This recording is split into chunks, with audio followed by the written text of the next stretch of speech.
My name is Havel, and I'm the Executive Director of the Vaclav Havel Library Foundation. It is my great pleasure to welcome you here at the Bohemian National Hall for the panel discussion, The Power of the Powerless in China. This panel talk is a part of the festival honoring Václav Havel called Rehearsal for Truth. We started yesterday with a stage reading. After this event, we will continue with a play by Václav Havel called Protest here upstairs, so you are most welcome to join us again. This panel talk is being organized on the occasion of the Havel Foundation Award for a Courageous Writer at Risk that we call Disturbing the Peace. This award is given annually to a writer who shares the same commitment to human rights as Václav Havel and refuses to be silenced. It is my great honor, we are very privileged, and I'm very happy that I can welcome this year's winner, Chinese writer and dissident Liao Yiwu.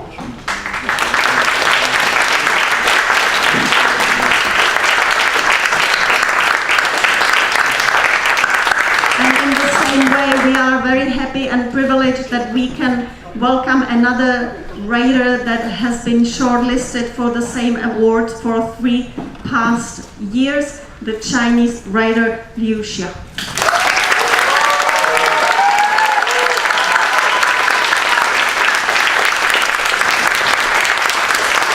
Without further ado, I would like to introduce the moderator, Gershman.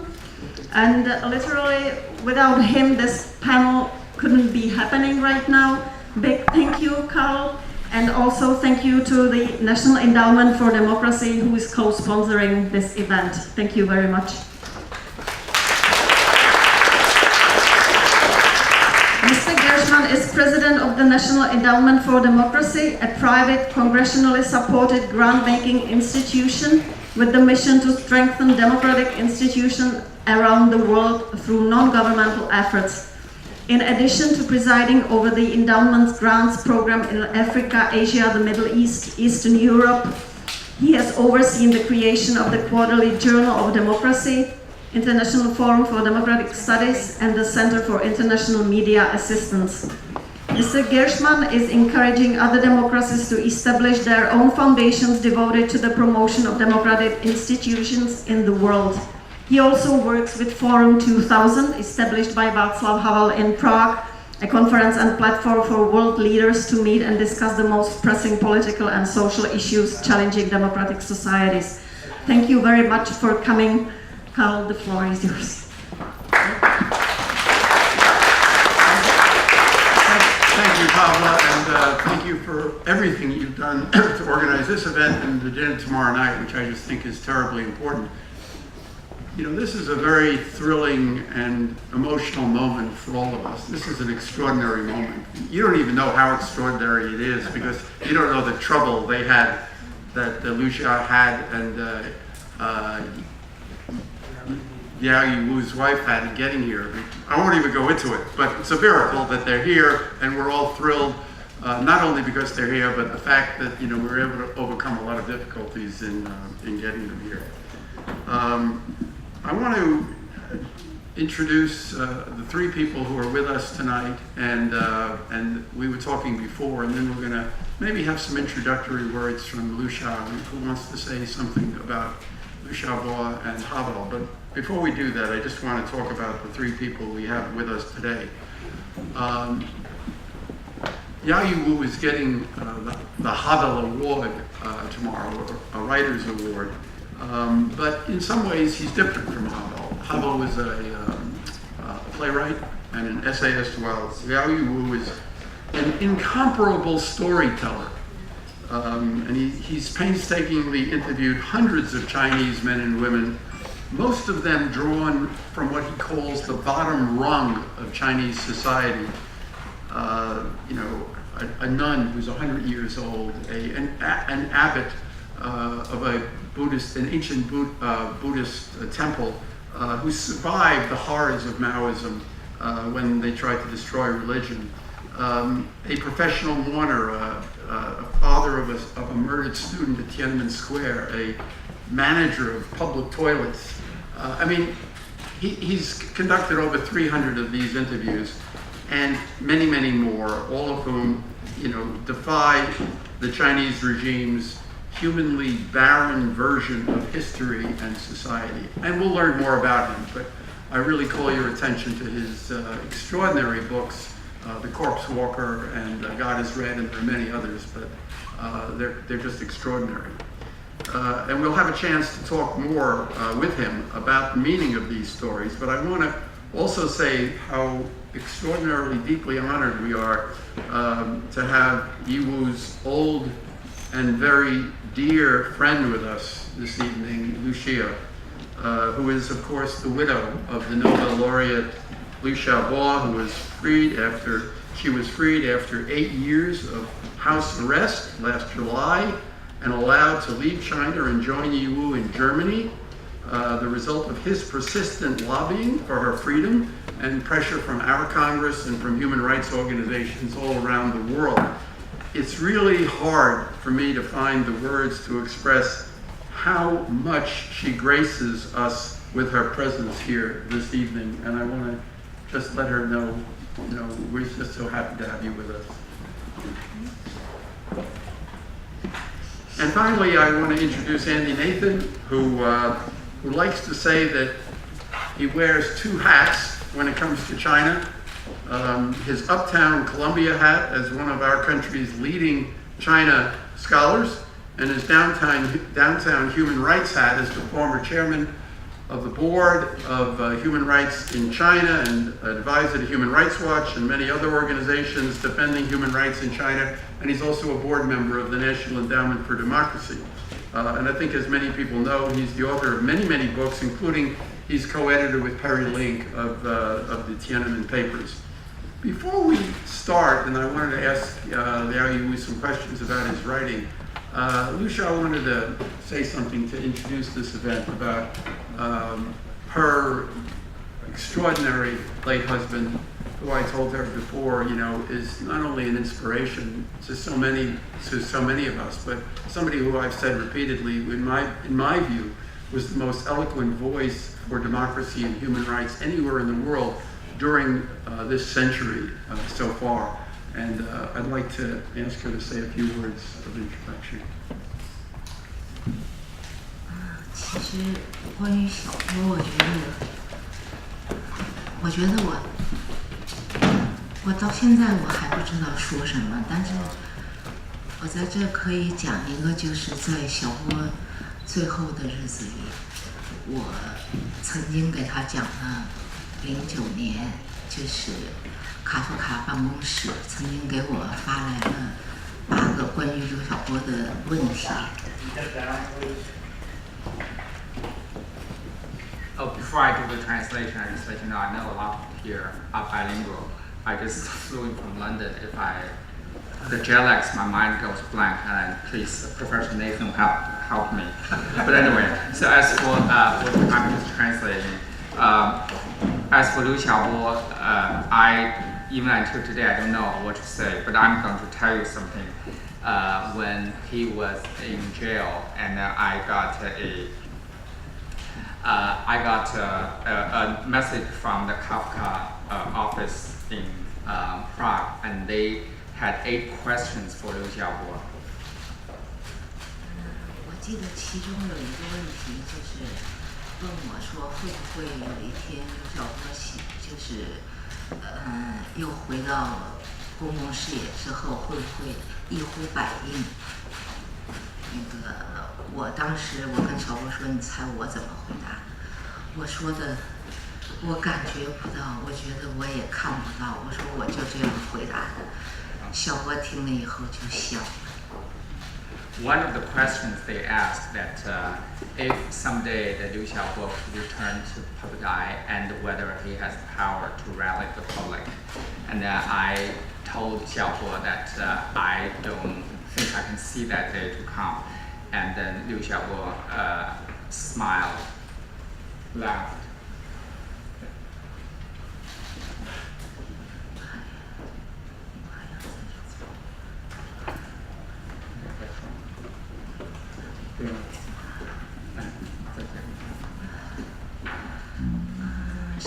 谢谢哈伦基金会这次能邀请我过来，谢谢在座所有的人，也谢谢这些年来所有为小波和我一直努力的朋友们，谢谢大家。I just want to use the opportunity to thank the Havel Foundation for inviting me over, and I want to thank all the supporters who have worked so hard to get the world to know about him.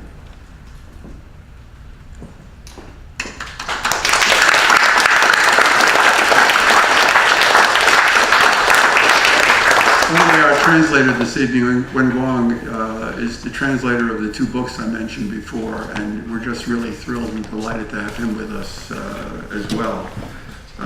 Since Liu Jia talked about Liu Xiaobo, let me begin the discussion by something which was, I think, his central message. I mean, the title of the book of his writings that Liu Xia and Perry Link put together was called No Enemies, No Hatred. And I want Liao Yiwu to comment on what Liu Xiaobo called the enemy mentality of the regime. When Liu Wuman read his final statement at the trial in 2009, Liu Xiaobo said in that statement that China, he believed, will in the end become a nation ruled by law where human rights reign supreme, but that could not happen without an end to what he called the enemy mentality of the regime and the poison, the way it poisons the spirit of the nation. He said the same thing, by the way, in the June 2nd hunger strike declaration that he authored in Tiananmen Square less than 2 days before the tanks came in and committed the massacre. Many of the stories of Liu Jia describe the appalling hatred that people spewed forth at public condemnation and speak bitterness meetings during, soon after the Mao took over, when it would toward Christian believers, toward people they considered counter-revolutionaries, landowners. The son of, that he interviewed, one of the people he interviewed was the son of a Christian martyr whose statue stands at the entrance to the Westminster Cathedral, and who was executed by the Chinese regime during this period. And he said, and Liao Yiwu quotes him as saying, the spit was almost enough to drown us. And according to Liu Xiaobo, this hatred continues today. That's what he was arguing against in contemporary writings. It just doesn't go back to Mao. So I would like maybe Liao Yiwu to tell us about where does this hatred come from, and is it possible, as Liu Xiaobo said, to dispel hatred with love? 他那个去年刘晓波7月13号然后去世之后，然后刘霞他就经历了长时间的那个失踪。失踪之后，我在8月29号那天就是打通了那个刘霞的电话。Speaking of the hatred in China, last year, Liu Xiaobo died on July 13th last year, and then soon after she disappeared. And for a long time, we couldn't get a hold of her. And then finally in August, I managed to reach her. 当时我就问他小波走的时候怎么样，他就说小波走的时候，对在场的护工，还有医生，然后还有那些护士，总之这当中我猜想的话，有很多不明身份的人，然后对他们说那个就是我要走了，谢谢，我要走了，谢谢。他老是就是在重复，他在那个 during the conversation, I asked Liu Xia what it was like for, I asked Liu Xia about Liu Xiaobo's last moment. And then she told me that before he passed away, he said to the nurses, doctors, and then a lot of the people who were there from the Public Security Bureau but who remained anonymous. And he said, I'm going to be gone, and I want to thank you very much. And he repeated that phrase several times. 我当时就是我和刘霞当时因为我也在哭，他也在哭，但是我觉得他这个透露出来的信息非常的重要，因为我就是做这个的，但是我当时就是我问不了什么，但是我就是从这个信息透露出来，李晓波他的确是在最后一刻，他还是在用他的爱去那个对抗这么一个非常独裁、非常凶残的这么一个方式。When she told me about that, I cried and then she cried. But I think there was a very clear message emerged from what Liu Xiaobo did, meaning like at the last moment of his life, he still wanted to use his love to dispel the hatred or the brutality of this regime. 就是到了第二天，我就有一点准备，我就担心那个我再也见不到这个刘霞了。当时我就是事先就是准备了那个录音，然后我就把那个录音我那天我就有意就问他的那个李晓波最后是怎么样一回事。The next day, I thought I was never going to see Liu Xia again, so I prepared the recording of our conversation and then made it a tape saying the last moments of Liu Xiaobo. 他当时说每天进出他那个，他当时就说那个小波走的时候就是两只脚就是上上下下，就这么摆动，意思说就是在向天堂走去的那么一个。我不是那么说的。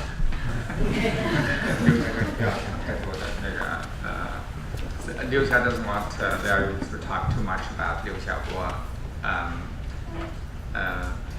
Doesn't want to be reminded of the incident. But anyway, so Liao Yu was saying that I was totally distracted. You got to further. He said something about the last minute. His feet kept stuttering like that, as if he was climbing up to heaven. 就是有些就是我在讲，其实讲我的一个工作，我在讲就是那个一个记忆的工作者，你就应该想到有些场景它永远是不可能重复。所以说我在那个刘霞出来之后，我没有和他谈过任何一次这方面的话题，他的话题都是在那个场景里讲出来的。I will talk about my work. I always call myself a tape recorder of history, and so things happen for a certain. Everything happens at a specific scene. I never repeat them. That's why when Liu Xia came out, we never talk about what happened during the last moments of Liu Xiaobo, because I thought that things happened at a specific moment, they cannot be repeated. 对，我就想，就说一个记忆工作者，如果说你要做某一个访谈的话，我觉得就应该像一个有点那个角色，就有一点像，就是你埋伏在暗处，就是把那个场景，那些场景永远不可能那个重复，在那么一个场景说那么。他后来或许他永远不会说，哪怕就是讲同样一段故事，他也永远回不到那样一种场景。这个我那个时候意识到，这个是我的一个工作的一个本能，在起这么一个作用。As a tape recorder of history, I always try to make I think it's always important to hide while people were talking and you capture that specific moment, because once that moment is lost, it never comes back. That's why I always try to engage myself and try to capture that moment, because that's what I think that recorded history should do, and that's what I've been always interested in. Does the hatred still exist today? 这个根据我的那个当时录下来的东西，我觉得李晓波他在最后一刻，他都是他都没有仇恨，他那个心里面还是充满了爱，因为他让刘霞一定要出去，一定要出去，一定要出去，然后他就用那个脚，那一段令我非常的感动。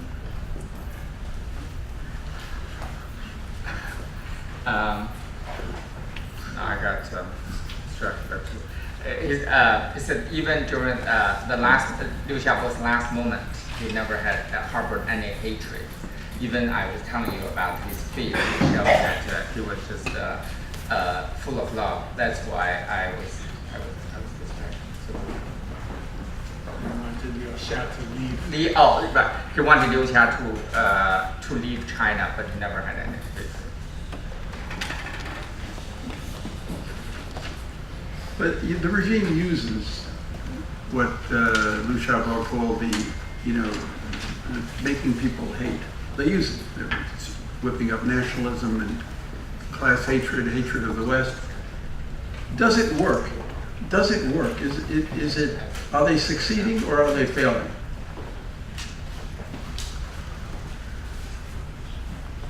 "对于我来说，我比较就是鄙视他们这么一个状态，因为就是我今年已经60岁了，我觉得记录一些东西它是非常的重要。有些东西就是说你只要记录了某些真相的东西，它在某一个阶段现在不会起作用，它在以后的某一个历史阶段，它肯定是会起到作用。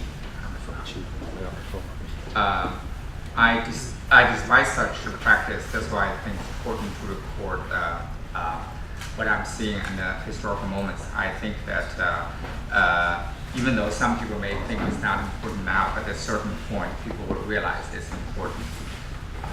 就像那个埃利威塞尔，就是记录那个犹太人那些政治的这么一个作家，他当时甚至在觉得就是从奥斯维辛逃出来的某一个木匠，某一个妇女，她的证词，甚至比一些作家很重要的一些作家的一些关于这个东西的写作要更加重要，因为他或许他那个幸存者的那个证词，在人类的历史上，他几乎是唯一的。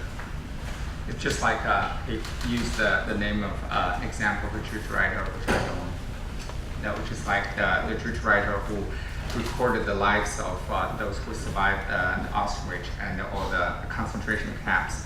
So these are very important. The survivors, the stories are more important than any fictions because they actually bear witness to what had happened. Do you want to comment on this? Well, yeah. Why was the Chinese government so afraid of Liu Xia? And Liu Xiaobo? Well, Liu Xiaobo I can understand, but why were they so afraid of Liu Xia? Are you asking him? Yes.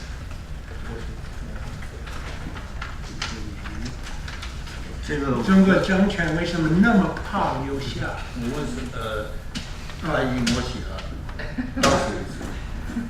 这是这个人的名，这个是。But how did have she doesn't want to talk too much about the Okay.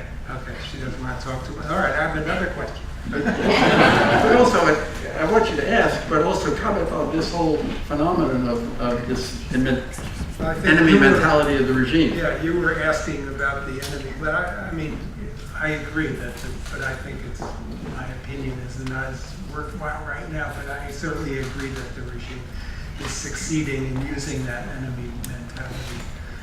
to part of the way they keep control. But let me ask Yiwu, if I may. I mean, Go ahead. you know, you picked. He's a board member. I'm not going to tell him how to do it. I thought you wanted me to. Go ahead. The stories you tell different people's stories, as Carl was indicating. Why do you select those people? Are they typical people representing China? And I want to ask a related question. You said you're a tape recorder of history, but you do more than that. What you also said is you distill the essence, the value in these stories. Because I take it these interviews you do are hours and hours long, and the stories are 10 or 12 pages. So in addition to the selection, how he selects, how do you then find the essence?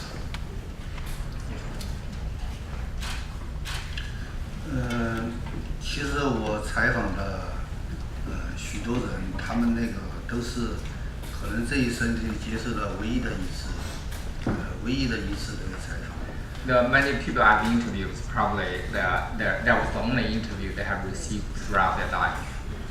他们也不会讲故事，也不会有其他什么更深刻的这样作家的那种东西。 They probably never know how to tell a story or how to think like a writer. 我和他们接触的时候，就和他们就是聊天，或许是一个酒鬼对另外一个酒鬼，然后在某一个城里面相遇。 Oftentimes when I talk with them, it's almost like one drunken person is talking to another drunken person in a special circumstance, a special environment. 这个时候就其实作家的那个角色，就是充当了一个狙击手，你要埋伏在那个暗处，然后把你的那个枪口，就是时刻就是准备好。他或许就是很多时候他那个故事根本就没有出现。我觉得这些人他就是东一记西一东一榔头西一棒子，你可能他跟你讲那个就是2、3个小时，你觉得没有什么价值。 When this happens, a writer's job is more like a sharpshooter who hides somewhere and try to ambush, and then try to capture the story. When the story occurs, you aim at it, you capture it. Because oftentimes you might talk to the person for 2 or 3 hours, you might not get any stories at all. 但这个时候你就要告诉自己，就是说那个目标，他那个故事肯定会出现的。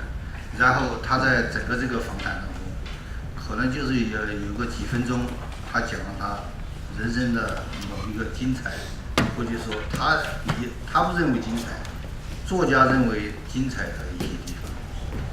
When this happens, meaning 2 or 3 hours, you may not find a story. You have to tell yourself that something interesting is going to emerge, and then sometimes you may catch 2 or 3 minutes of the stories, and then the storyteller might not think that it's a story at all, but for the writer, you think that's actually the essence of his life or of his story. Do you want to say Andy's question about how you choose find these extraordinary people? 因为我坐牢的时候就很多这种人，我在那个收审所，就是那个看守所，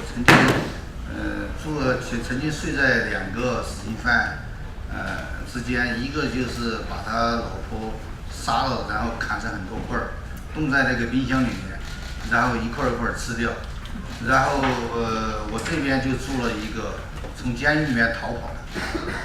就是住了这么2个人。Many of the people that I've interviewed actually was some people who I was very familiar with. When I was in jail, I had many inmates who had really interesting stories. For example, when I was in jail, I was sleeping next to I was sleeping in the middle of 2 death row inmates. One of the person was sitting next to me was killed his wife. He cut his wife up and then put in the refrigerator and then ate them up. And the other one was who escaped from prison. So all these different characters. 这个他们都带着脚镣，手铐睡在我的旁边，然后随时都有可能被拉出去枪毙。我就睡在这么2个人中间，然后他们就是随时都在给我讲他们的故事，就是说他怎么样肢解他的老婆。The people who slept next to me, they were all shackled, the heavy chains, and then they were ready to be shipped out for execution at any moment. And when I wanted to sleep, they would always tell me their life stories, and then just all night long. 然后我当时根本就不想听，我说因为这个听了太多次了，我说你就是最好是就是停止。他就说我不能停止，就是说我明天可能就会出去就会被枪毙掉。然后呢，就是你是我的最后一个听众，然后那个我就出去就像一个屁一样就消失了。我肯定要跟你讲。然后就是这种就跟你。Initially, I didn't want to listen to their stories. I was tired of them, so I told them to stop. And they said that I cannot stop because tomorrow I could be executed, and I have to tell you because otherwise, when I'm executed, I will dissipate like a fart. That's why you are my last audience. I have to tell you my story. 当一个人把这么一个故事当成一个非常平淡的一个东西，给你讲了几十遍之后，你出了监狱之后，多年之后你都摆脱不了他，你老是甚至做梦你会做错了他。When a person like this tells you their life stories and many times, and then once you leave prison, you can never forget them, and they just keep you just keep thinking about these stories. 你这个有什么办法摆脱？你只有把它给写出来，写出来之后，然后这就开了一个头了，然后你突然有一天你发觉，中国的这个社会有很多这样的人，他们的故事没有人听，也没有人愿意听他们的这么一个故事。So the only option to get out of this is to write them down. So gradually I wrote them down, and then when I would later on realize that in China there were so many people with such extraordinary stories that waiting for people to discover, to explore. 对，所以说这个有2个故事，一个是西方看到的中国的市场、中国的繁荣这么一个中国，另外一个中国就是这个地下的我讲述的这么一个中国，它完全是在暗无天日。人们就像一个老鼠一样穿来穿去，找不到方向，说不定某一天这个老鼠就消失了，就是这么。它有2个中国，就是当然那个西方的很多政客只是看到那个地上的那个中国。There are two Chinas, two types of stories that people in the West they hear. One is the stories that we normally hear is about economic development in China. The other part, the government's part of China. The other part is the stories that I'm telling, like people are like rats, they're running around, and then sometimes they might just disappear. But a lot of the Western politicians, they might only hear the first story, but they may not be able to hear the second.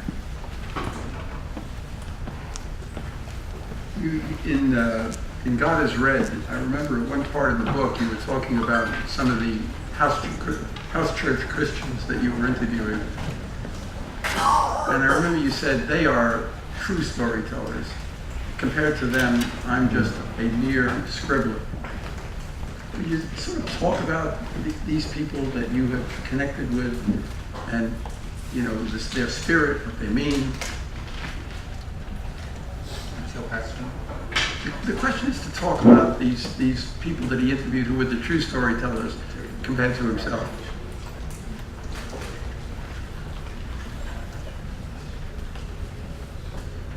上篇是红色的，是我写的，好像是最有希望的这么一个书。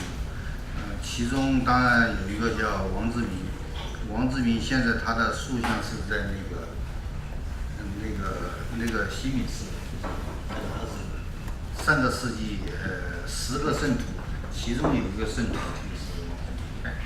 A God is Red is one of the books that's filled with hope, and it's a book about Christians in China that I interviewed. One of the persons that I interviewed is called Wang Zhimin. His figure is right now on display at Westminster Abbey because he was one of the top 10 saints that the Church of England they recognized of the last century. 我当时采访了他的儿子，他讲述了一个他父亲时候，他父亲在文化大革命当中是被关押了4年，然后被枪毙掉。In the book, I interviewed the son of this martyr, the Christian martyr, and he told me the stories about his father who was imprisoned during the Cultural Revolution for 4 years before he was executed. 对他当时就是因为他坚持自己的信仰，然后他就这么被枪毙，他就讲了他那个收尸的那个情节，他就说先是不准收尸，要示众，示众了之后隔了好几个小时，然后那个时候就是已经是黄昏了。One of the stories he's talking about his father's death during the after he was executed, and they wouldn't allow him to collect the body because they wanted to parade his body around for several hours. And after they finally all the parade was done was near dusk.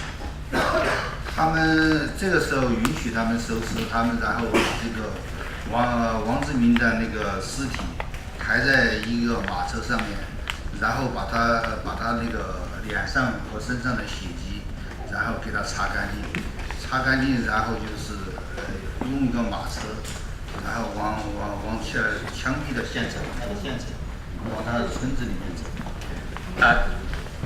It was around dusk that they were allowed to collect his body. What the family did was they wiped the blood off his face and then put him on the horse-drawn cart, and then they moved his body from the execution ground to his village. 他当时那个马车，他那个马带着那个铃铛，一路叮叮当当，然后就往前面走，然后那个夕阳。然后就照下来，天上飘着那个红云。这个时候甚至中途有一个小孩爬上那个马车，然后就去看那个王志民。他发觉这个人他是在笑，发现了他的这么一个笑容。说在那一刻他讲述这个故事的时候，我当时是特别的感动。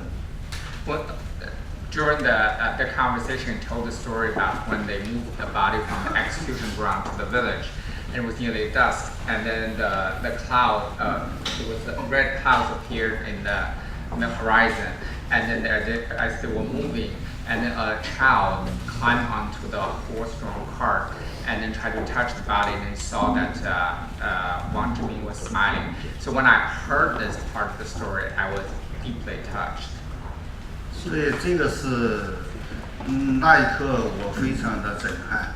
我觉得，因为我以前那个不是一个有什么信仰的人，那一刻我真正是感到，这个世间他真正是有信仰，那个而且他这种信仰具有某一种审美，这种审美它是最高的。I was deeply touched by the story because I always consider myself a person without any religious faith.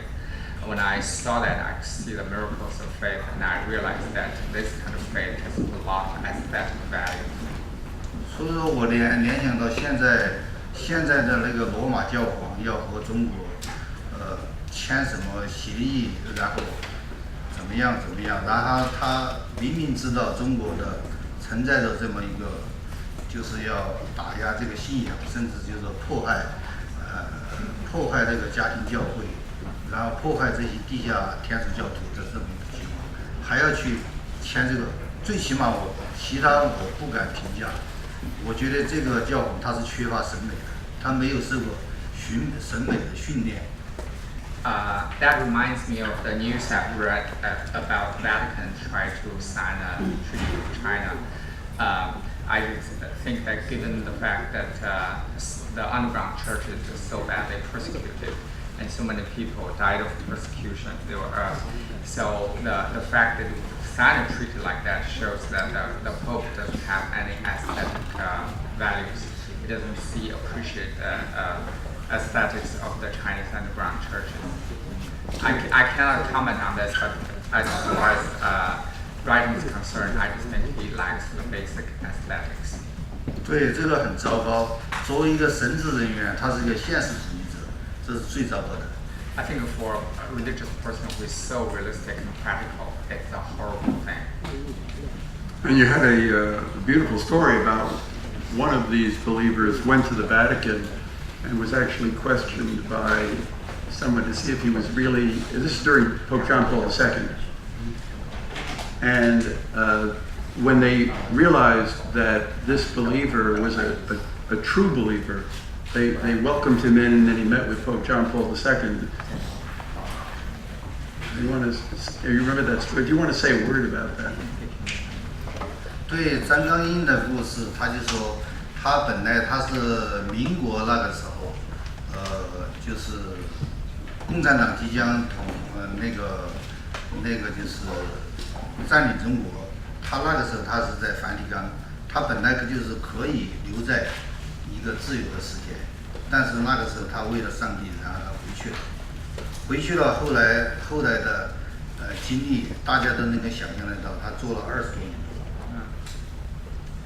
In the book God is Red, I interviewed a person, a priest who was trained in Rome before the communist takeover, and during the World War II, he saved a lot of the Allied soldiers, and then he was recognized by both the government of China and then the Vatican. And after the communist takeover, he could stay in Rome, but he didn't. So he returned to China. As expected, that when he went back to China, he was in prison for 20 years.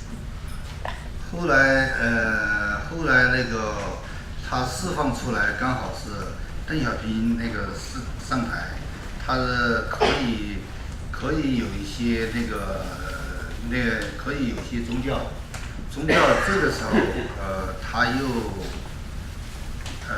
又去了一趟梵蒂冈，他可以出国，这个出国好像是那个邓小平特别批准。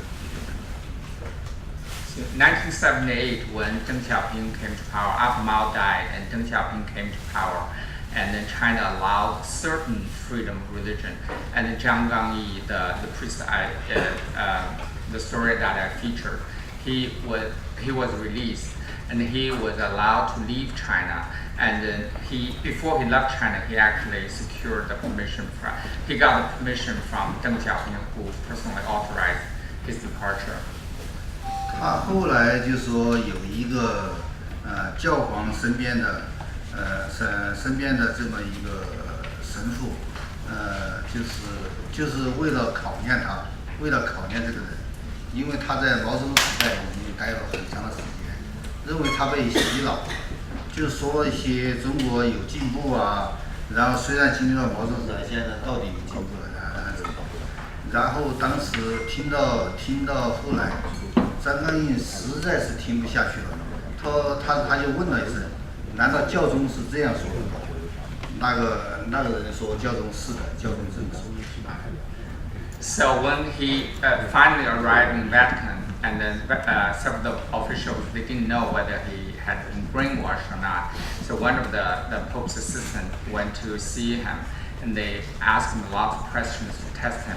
So as part of the test, the assistant raved about China's progress and went on about how China's religious freedom and so John, this priest, he interrupted the assistant's conversation. He said, "Is that what the Pope thought about China? Think about China?" And so the assistant said, "Yes."